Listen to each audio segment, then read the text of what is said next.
Once upon a time, watchers of the Roman Catholic Church thought Cardinal Bernard Law, the head of the church in Boston, would become the first pope from the United States.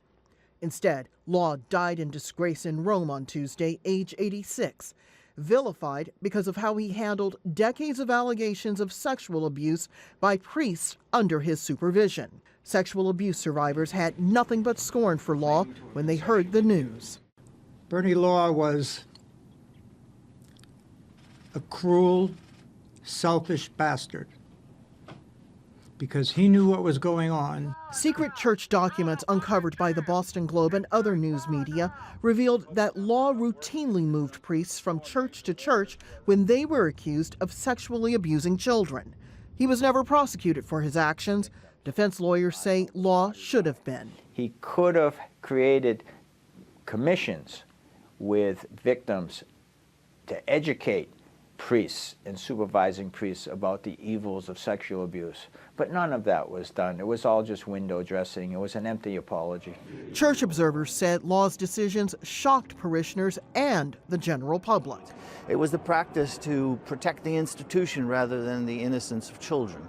And so these priests were moved from parish to parish without telling law officials or even telling the new parishes. The uproar was so intense and the media coverage so relentless that Law resigned as Archbishop in 2002. Cardinal Law came to this convent in Maryland, just outside Washington, D.C. He served as the chaplain for about a year.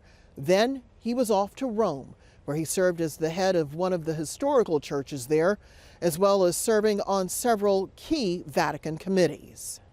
The most important, the one that chooses the new pope. Law helped elect Pope Benedict in 2005. But because he had reached retirement age in 2011, Law was not involved in the election of Pope Francis, who has tried to deal with the ongoing fallout from the scandal. Rather than conduct Law's funeral services at the Vatican, Francis will conduct the burial ceremony. In a statement released after Law's death was announced, Francis said, quote, "I raise prayers for the repose of his soul, that the Lord God, who is rich in mercy, may welcome him in his eternal peace." The survivors in Boston say Law deserves no such thing. And I hope he gets what he deserves in hell. Rosiland, Al Jazeera, Washington.